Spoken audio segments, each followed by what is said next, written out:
Hi everyone, आज हम बात करने वाले हैं 50 पैसे एफएसएस कॉइन के बारे में। 1988 से लेकर 2007 तक चलता आया ये 50 पैसे पार्लियामेंट्री कॉइन, लेकिन इसमें ये डिज़ाइन क्यों बनाया गया, इसकी असली मार्केट वैल्यू क्या है और कौन कौन से सालों के कॉइन सबसे ज़्यादा हैं रेयर, आज इस वीडियो में आपको मिलने वाली है फुल एक्सप्लेनेशन सिंपल, क्लियर और रियल फैक्ट के साथ। तो चलिए शुरू करते हैं। सबसे पहले पार्लियामेंट्री डिज़ाइन इसलिए लगाया गया था, लोकतंत्र को रिप्रेजेंट करने के लिए पार्लियामेंट्री के 40 साल सेलिब्रेट करने के लिए लगाया गया था और इंडिया के पार्लियामेंट्री सिस्टम को हाईलाइट करने के लिए। चलिए अब इस कॉइन की रियल वैल्यू की तरफ और रियल ईयर्स भी समझते हैं। मेटल एफएसएस, वेट है इसका 3.79 ग्राम, साइज है 22 mm, शेप है इसका सर्कुलर। 1988 में 5 मिनटों में छपा है। बॉम्बे, कलकत्ता, हैदराबाद, नोएडा और ओटावा।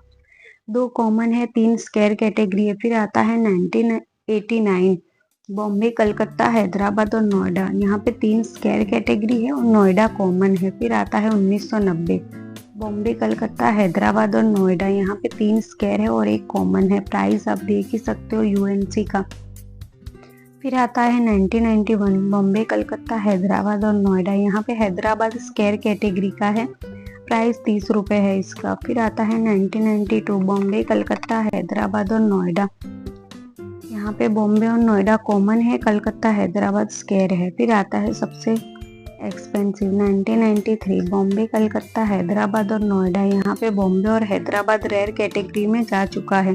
प्राइस की बात करें तो 1000 रुपये में एक्स्ट्रा फाइन मिलता है और 2000 में यूएनसी प्राइस है। मतलब ये 2 कॉइन सबसे ज़्यादा रेयर है। फिर आता है 1994, ये भी 4 मिनटों में छपे हैं। बॉम्बे, कलकत्ता, हैदराबाद और नोएडा। यहाँ पे बॉम्बे 20 रुपीज़ है, कलकत्ता 150 रुपये है, हैदराबाद 30 रुपये और नोएडा 20 रुपीज़। फिर आता है 1995, बॉम्बे, कलकत्ता, हैदराबाद और नोएडा। यहाँ पे बॉम्बे और नोएडा कॉमन कैटेगरी है, कलकत्ता और हैदराबाद फिर से स्क्वायर कैटेगरी है।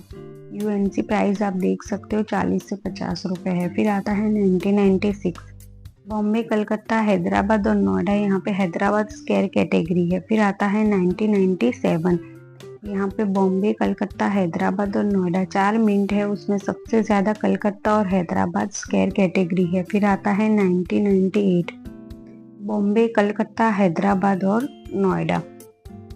यहाँ पे हैदराबाद फिर से स्क्वायर कैटेगरी है और 3 कॉमन कैटेगरी है, मतलब 10 से 20 रुपये में आज भी आपको मिल जाएगा। फिर आता है 1999, बॉम्बे, कलकत्ता, हैदराबाद और नोएडा। चारों ही कॉमन कैटेगरी है। वैल्यू तो आप देख सकते हो 5 से 20 लिखा है, लेकिन 5 से 10 रुपये में आज भी ईच कॉइन आपको मिल जाएगा कलेक्शन के लिए। फिर आता है 2000, बॉम्बे, कलकत्ता, हैदराबाद और नोएडा। चारों ही कॉमन कैटेगरी के कॉइन है, वैल्यूएबल नहीं है।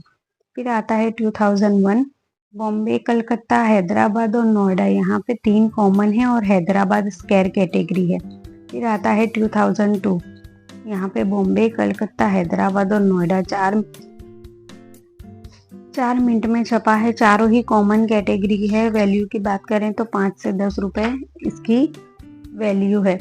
मतलब अगर कलेक्शन करते हो आप मिनट और ईयर वाइज तो आपको आज भी ये अफोर्डेबल प्राइस में मिल जाएगा। तो नए कलेक्टर हो तो इस तरह आप कलेक्शन कर सकते हो। फिर आता है 2003, बॉम्बे।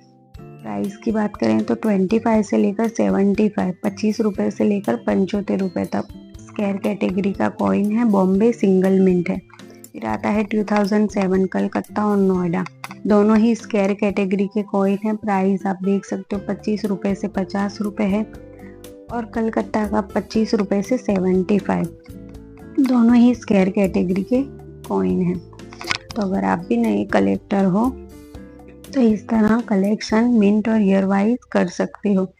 जो आपको प्राइस ज़्यादा लग रहा है उसे स्किप कर दे। जैसे कि 1993 वाला जो मैंने आपको बताया, उसमें 2 कॉइन है जो सबसे ज़्यादा रेयर है, बॉम्बे और हैदराबाद, जिसका प्राइस 2-2 हज़ार रुपये है। तो आप उसे स्किप कर सकते हैं।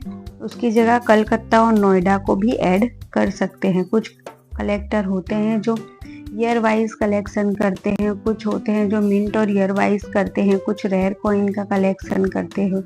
तो आप किस कैटेगरी के कलेक्टर हो कमेंट में ज़रूर बताना, और इस तरह आप अपना कलेक्शन भी कंप्लीट कर सकते हो। मैंने ईयर और मिंट वाइज दोनों कलेक्शन कंप्लीट किया है। ये मेरी पॉकेट एल्बम है, पर्सनल कलेक्शन के लिए है, ये सेलिंग के लिए नहीं है। तो इस तरह नए कलेक्टर अपनी एल्बम को कंप्लीट कर सकते हैं। ये ज़्यादा प्राइस में नहीं है, कुछ कॉइन्स हैं जो मैंने एक्स्ट्रा फाइन में भी लेकर अंदर ऐड कर दिए हैं, क्योंकि तब मिलते नहीं थे, लेकिन मिल ही जाते हैं। अगर आप ऑक्शन में घूमोगे इधर उधर तो बहुत सारे कलेक्टर्स हैं जो अपना कलेक्शन देने के लिए तैयार हो जाते हैं, तो उनके पास भी आपको ये कॉइन अवेलेबल हो जाएंगे। तो इस तरह आप अपना कलेक्शन कंप्लीट कर सकते हो। ये थी फुल एक्सप्लेनेशन 2025 में करंट मार्केट वैल्यू के साथ, और डिज़ाइन का मीनिंग सब कुछ मैंने रिवील किया है यहाँ पे। आई होप आपको ये वीडियो अच्छी और इन्फॉर्मेटिव लगी हो, तो प्लीज़ लाइक शेयर सब्सक्राइब ज़रूर करिए। मिलते हैं इसी तरह नेक्स्ट वीडियो में रेयर और फैक्ट जानकारी के